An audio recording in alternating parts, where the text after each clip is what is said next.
Hey y'all, what's going on? Time for us to talk about Married to Medicine. Listen, I almost did not do this review, but we're gonna get into it though. We're gonna go ahead and talk about some things real quick.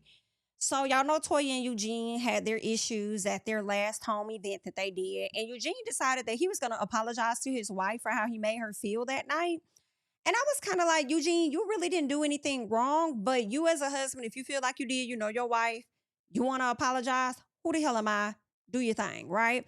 He says that he didn't consider how on edge she already was having these people at the house, and he doesn't feel like he helped her at all. So because of that, he want to apologize to his wife, and I'm like, okay, all right. He did tell her though that she could take some accountability on her own, okay, for some of her own actions. But y'all, when I tell you, Toya was struggling, okay, Toya was struggling to get out her feelings. She was struggling to get out the accountability.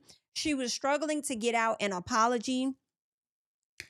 And I felt the way. I'm not gonna hold you, Toya, because I feel like when it comes to insulting folks, you be ready to let it fly off your mouth, right? But when it's time to take accountability with your partner, you struggling to get that out. Toya, girl, go have a seat. Go sit down somewhere, okay? Anywho, Brandy, Dr. Mimi, and Angel all at Brandy house. Brandy, I feel away. Why I ain't get no invite to the house? Me and little man could have came over there and played in the basement too, just a little piece, okay? Y'all could have brought some little toys down there. We could have had a good little time playing with the kids and stuff. You didn't invite me. Anyway, child, so she invited Dr. Mimi and Angel. And Dr. Mimi said that she didn't bring her son because she didn't want to risk him tearing up not Angel, but Brandy stuff. That's what she said. And also, I think if she would have brought her son, she probably was also thinking about the time, the energy she would have to put into focusing on her son as well versus enjoying herself and talking to the ladies. Okay. So I think that may also play a factor. And I don't think she did the wrong thing. I don't know if that's something they always do, which is to not bring him along, when it's time to link up with other kids or whatnot. Maybe it's just a home setting, but I completely understand. Like, I won't want to keep paying that money out. That somebody then got this broke on, he done ripped this up. Like, I wouldn't want to either. So I definitely understand her making that decision to say, we gonna let you have some daddy time, and me and her gonna have some mommy daughter time. Okay. So definitely understands it, right? Angel. I don't know if anybody else noticed it, but I did feel like Angel was not comfortable being really open with the ladies. Right. And I don't really fault her for that. I think she's still feeling everybody out, trying to figure out what's the what or whatever. I mean, at least she interactive. At least she'll get in there like she needs to towards the end of the episode where she talks to Heavenly about how she shows up. Right. We already know Angel is familiar with reality TV. She's done it on Basketball Wives, but I think she just, trying to learn the ladies a bit more. Okay. And so one of the things that came up was her relationship. Okay. She kind of, I don't know if she may be in a situation, she's trying to figure it out or what, but she was struggling to me to get it out. And in the beginning, I felt like Brandy wasn't really letting her get it out. What you looking for? This. It's like, can you let her answer? Because y'all did all of that and she really didn't say a whole lot, right? But she did say in the confessional she has two kids. I think the son, his dad is a basketball player. Things didn't work out. She don't really care to talk about the daddies because she does everything as their mom at the end of the day, right? She does not make good decisions when it comes to dating people, all right? And honestly, I feel like probably at this point Angel may be comfortable being by herself. Honestly. Okay, but either way, that's what's going on. Dr. Mimi was so ready to talk about Toya Baby. And this is interesting to me because I'm wondering what else has Toya done to Dr. Mimi, because I do feel like Dr. Mimi definitely keeps Toya's name in her mouth in my personal. Because I'm like, Toya and Heavenly aren't all that different in all honesty in my personal. So for you to have drawn so closer to Heavenly, but then want to nitpick I'm sorry, I was going to say Portia Child. I mean, Toya, I'm a little confused, just a little piece. Either way, Mimi feels like Toya was deflecting instead of focusing on what she did. Kind of agree with that a little bit. She said that Toya lives in her own world, and I agree. I definitely think Toya lives in her own world, but I also feel like Heavenly lives in her own world. But she be tiptoeing over there to your world, acting like she know everything that's going on too. Okay? Anywho, She also says that she is a person that can exercise restraint and also has emotional maturity. And she pretty much said that she don't believe Toya has those things. And I'm just like, Dr. Mimi, everybody on this show has had their day. So the fact that they put that little clip in there kind of makes me think, how else are you going to show up for the rest of the season? And if you show up that you have exercised some type of restraint and that you have emotional maturity, girl, they gonna do something to pull it up out you. Okay? They definitely, because you can't be on this show, Dr. Mimi, and think that you just gonna be able to coast. Yo, you and your husband, when they done tagging on Quad and she figure, or at least tagging on Toya, I'll say, and when Quad figure out her situation over here with King and all this and that, girl, they might be focusing on you in a second. And after seeing these confessionals, I wouldn't be surprised if Toya don't get at you this season. She's gonna make sure you're on her SHI list at the top of next season. So just be ready, okay? Now, Angel seemed to have taken Toya's side, it seems like to me. She said Toya said something about haters. She said that Toya was like, somebody was taking shots at her marriage and stuff. So I felt like how Angel was coming off, she was pretty much in support of Toya. And Mimi is like, well, girl, whatever it was given imaginary. Because that's not what was happening. Can somebody play Drew Sidora, Delulu? Because she was giving Delulu. And shout out to Drew Sidora, okay. Shout out to the plug, to the little promo. But I do kind of agree with Dr. Mimi, like I said, on the deflecting, because I do feel like Toya was doing too much and she likely was like deflecting to her wrongdoing and the fact that you just said what you said to your husband or whatever like that in front of all these people that gonna judge you and pick you apart anyway, girl. But I also feel like Mimi, when you say it's imaginary, I don't think that's cool. I don't agree with that because Heavenly has definitely done things. Now, you may not have felt like you did anything, but Heavenly definitely has. So I would just hope that you were speaking for yourself in that moment. Right now, Simone and her sister link up and she lets her know that she's frustrated with her husband and her son. She's like, girl, I'm so tired of seeing them. When I tell you they do not appreciate me, okay, at all, like I'm about ready to cut this for real. So her sister thinks that Cecil is pretty much overcompensating with the boys for things that he did not have when he was a child. And she tells her, well, y'all just need to really figure out y'all limit. And Simone is like, girl, it ain't no limit to figure out or limit to agree on if his sitting up here acting like it ain't no limit. Are you not listening to me? That's exactly what I'm trying to tell you, girl. We are not on the same team. He's not listening. Like, hello? That's what I've been telling you. Okay, so Cecil over there talking to his brother. Okay, and he over here yelling, honey, to get his point across. So he's saying that, his parents worked hard. They worked their hands to the bone. All right. He says, I said, my sons wouldn't stand at that financial aid line. They wouldn't do it, stand there for 3 hours like I had to get some support for college.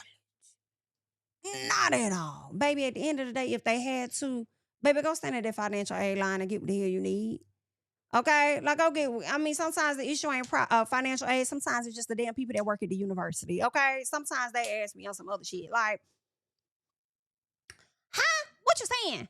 So then he says, black people get, so caught up in the struggle like we struggle, so they got to struggle. And I'm like, what black folks you talking about? Like, we don't always have to generalize us. We don't have to generalize us. Every black person ain't thinking like that. Black folks trying to get out of the struggle so they can help their kids and get out of struggle. A lot of them over here thinking like your ass.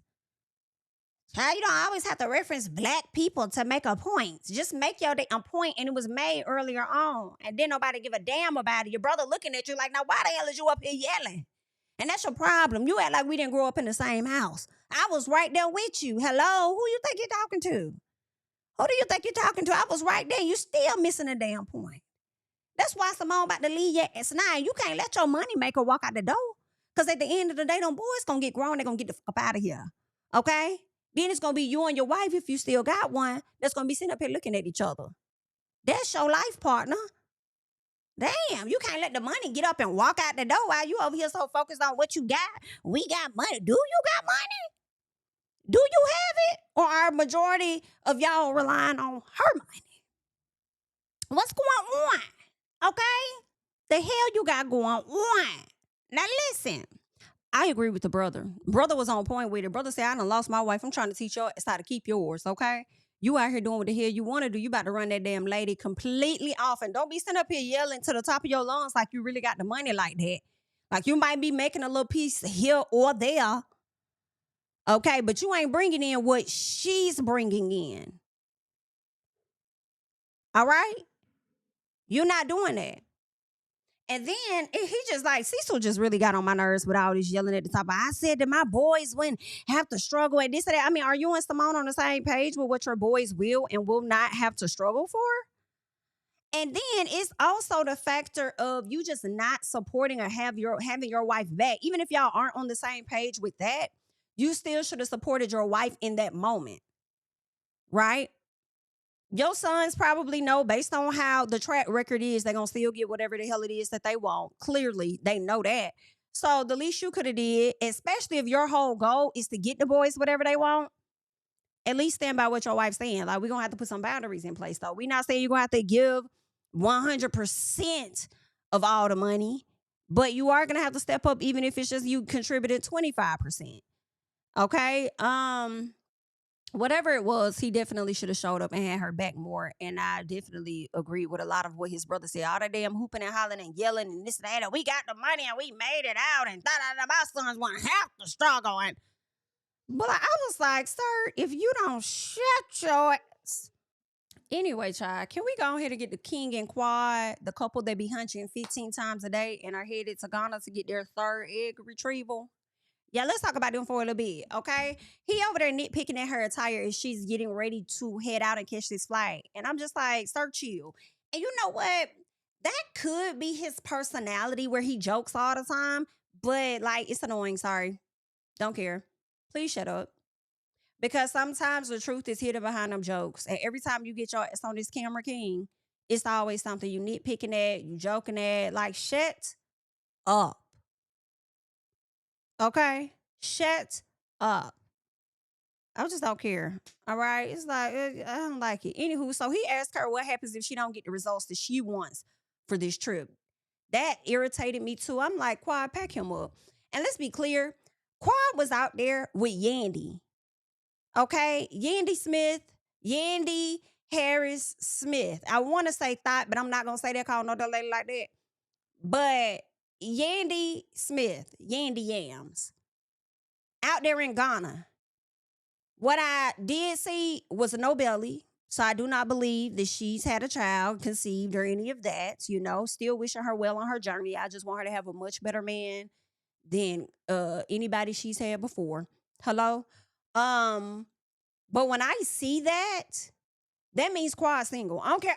Get your back up off me. And I feel like Quad been over there in Africa quite a few times. And I do believe that it's been for more than just, okay, egg retrieval. Understand?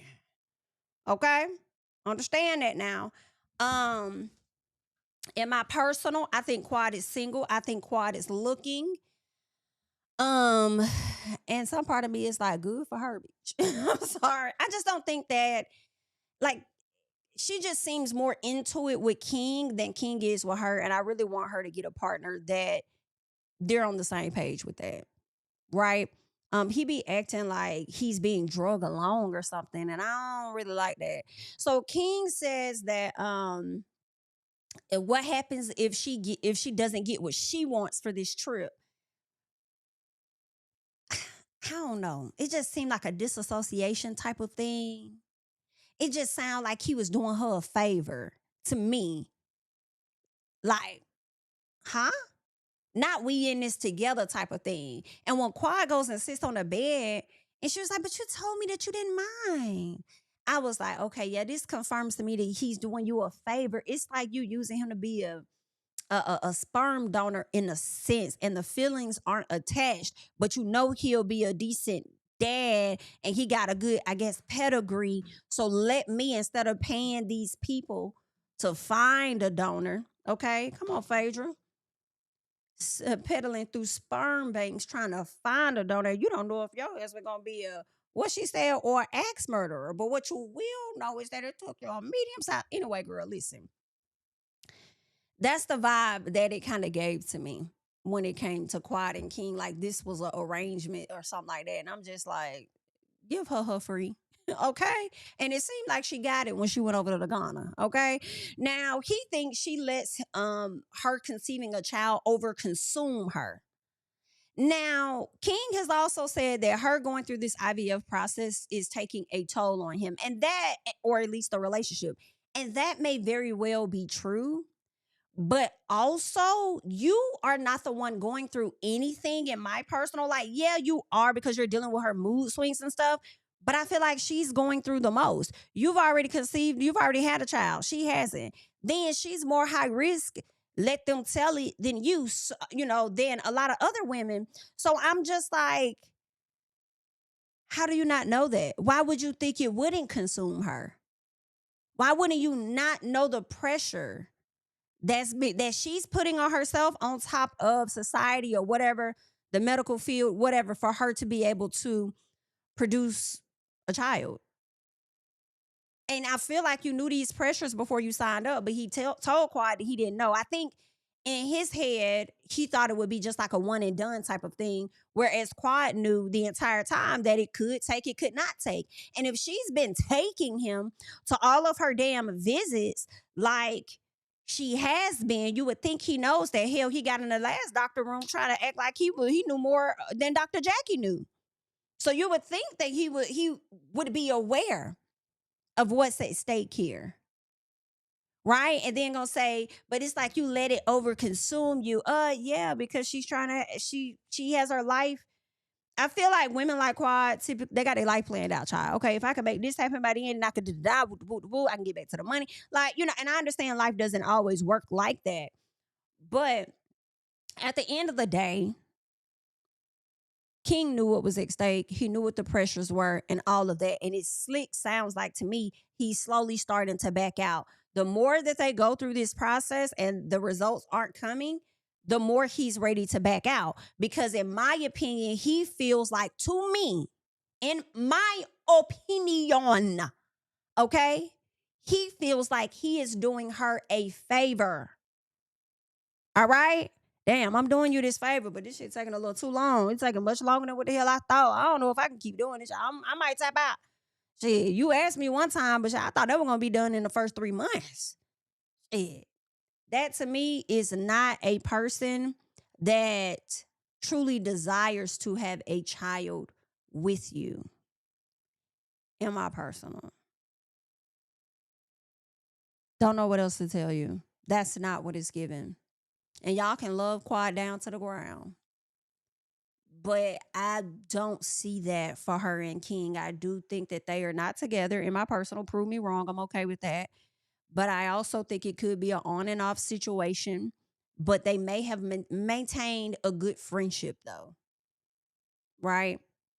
But yeah, I don't think that Quad should continue to waste her time. To me. I don't think so. But you're gonna do what you want to do anyway. So good luck. Yeah, so let's get to this bag experience because Toya decides to bring Heavenly's fake bag to the link up. I said, girl, that's how you know it's fake because she left the bag again at Toya's house. Hilarious. Now, Mimi and Heavenly are on their way there. And Mimi brings up the text message that Toya sent about having a good Father's Day, all this other stuff, and Heavenly responding saying, like, oh, make sure you tell your husband that on camera. Heavenly took a shot at Toya. I feel like Heavenly was in the wrong in my opinion. Because even when Toya said the bag was fake, Heavenly already clapped back at her with that, right? So then now you got Heavenly. All Toya did was send a beautiful message to Happy Father's Day. Instead of Heavenly saying thank you, she said, yeah, make sure you tell your husband that. Da, da, da. Now, if Toya would have fired back and said, let's not get on husbands, okay? And matter of fact, I take my Father's Day back to your husband because a good father wouldn't have his son tied up in no charges. Therefore, having to show up after the fact. Because if he taught his ass a little better on the front end, maybe he wouldn't have got the shit that he got on the back end, right? And Toya would have been so out of line to say some shit like that. Okay? So why would you do that? Because if she would have fired back, she would have been 1,000% wrong. Even though I would be a person, for me, I'm not going to hold it against them, the decisions that they grown ass child made. However, if Toya would have said something like that, Heavenly would have been all upset. They would have jumped all on her. Toya, if she would have fired back after Heavenly threw the first shot. Anywho, so now, um, I do agree though that Toya can be a bit more kinder to Eugene on TV. And just even if it's not on TV, I think just around that friend group in general. Because I do feel like not only Toya, but Eugene also, in my personal, sets up the stage for how people treat him. Because I feel like Toya been saying whatever she wanna say. She has word vomit, whatever, when it comes to him. And I feel like he don't always check it. Or maybe he doesn't check it in a manner to where people know to shut it down. You know what I'm saying? I don't know, but yeah. Now, Contessa decided she was gonna show up a little late, fashionably late, extra fashionably late, and Heavenly gonna say that Contessa is a beautiful woman, but she don't know what to do with it. And I was too tickled because I said you don't know what to do with yours either, Heavenly. Let's not act like you're a fashionista yourself. Like you're a beautiful woman, and you don't know what to do with it. Okay, try, but I will say this. I will say, Contessa, baby, you have had more failed looks than Heavenly has. I'm not gonna hold you. Gorgeous lady, gorgeous. But girl, you have definitely had more failed looks than Heavenly. Okay. Now, Toya gags the hell out of Heavenly though, which I thought was hilarious when she brought that bag up. And the lady was talking about like leather, and she was calling out Heavenly for not knowing the difference between like, why you do that lady like that? She didn't know the difference between real and fake leather. Baby, the way Heavenly mouth dropped, like, no, this bitch. Heavenly and Toya, like, they just hilarious, child. They just crazy, okay? Um, Heavenly said, no, I don't know, but I know about my portfolios and it's bigger than yours, okay? She said, you don't know that about no several homes, or at least that you own, okay? And businesses. Baby, them two there is a key. All right? Honestly, I don't care about Heavenly having no fake bag, girl. I really don't. I just don't. Like, if it's fake, it's fake. It is what it is. You know, I will hope that she can go and buy her one. You know, but maybe her money is tied up in all them damn businesses and them homes that she say she own. Okay. So maybe that's why she went out there and got that bag. She did probably was a Laura bag and she decided to wear it out. I don't know what that woman had going on, but I don't really care too much. But I do understand Toya wanting to use that as a slight against Heavenly. Because I tell you one thing, if Toya had a fake ass bag, Heavenly would be on her head top tap dancing. Okay? But you know, it is what it is. But watch what I tell you. I bet you Heavenly go buy her an authentic bag by the time the reunion come around, just to show that she I too can afford a Birkin. Okay.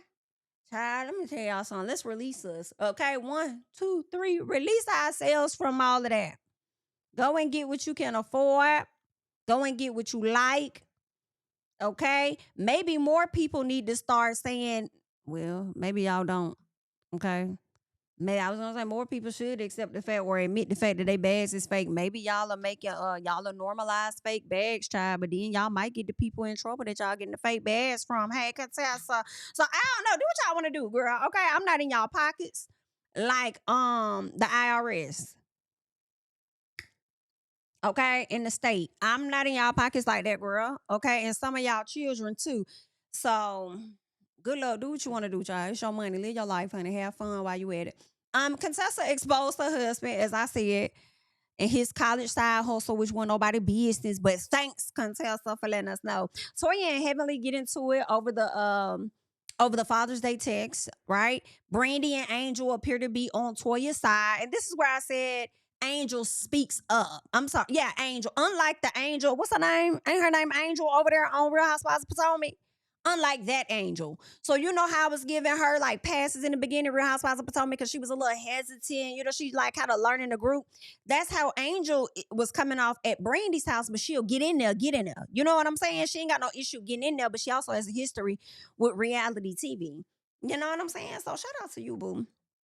Shout out to the newbies on the show.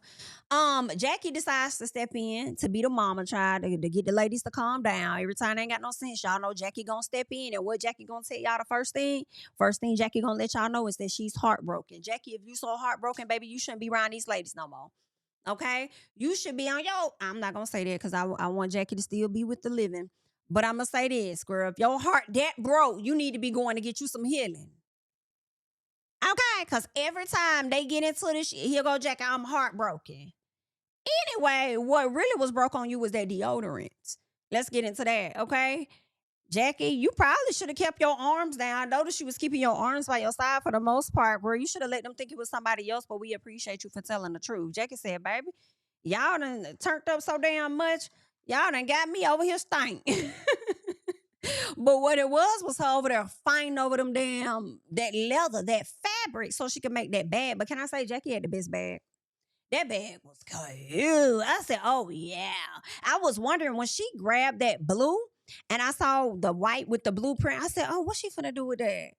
What's she finna do with that? Because I love that color. Like, I probably would have went for the same thing. I'm not crazy about fur like that. Not at all. And once I learned the different shapes that I could make, that is the clutch I likely would make versus making the little square one that when you put stuff in it may not close or whatever. I probably would have made the exact one as Jackie, the same shape and the same color. Because Jackie did that. I said, oh yeah. I said, that's the best bag that I've seen. Everybody else made the generic bags with the little fur on top. Girl, miss me with that. Okay. I would want something that I'm probably gonna wear around. So super cute. All right, I gotta give Jackie her things on that. The guys do link up over there at Contessa House. Eugene is pretty much talking to the guys about his wife and their wives too, because he feel like they contribute to the madness. And the guys are like, but Toya contributes to the madness on her own with how she acts with you, right? And so at the end of the day, I just feel like everybody is right. Not much to say about the guys' conversation except for everybody is right. But I can guarantee y'all, Curtis was enjoying this conversation because remember when Curtis came to Eugene about what Toya said on Watch What Happens Live and how he didn't really like it and Eugene wasn't going to apologize for his wife's behavior or anything like that. Although I didn't feel like what Toya said was wrong to me, but it does not change how it made Curtis feel. So now you're in a different position where now, what's his name? Eugene is feeling a certain way. He's now saying some of the similar things that Curtis was saying earlier on. So it's like, here we are. Here we are. And that's just that on that. Everybody do it to everybody. Y'all got to figure it out. That's all that I have. Y'all leave y'all thoughts and comments down below, honey. I'm Jamie, that's me. And of course, I am going to catch you guys in the next one. Bye. Tell him I preach to the choir. Stand with my feet to the fire. Give all the glory to God. Stand in the midst of these haters. I'm silent. Nobody can stop me. Just gotta check in my notification. Them numbers hit like it's a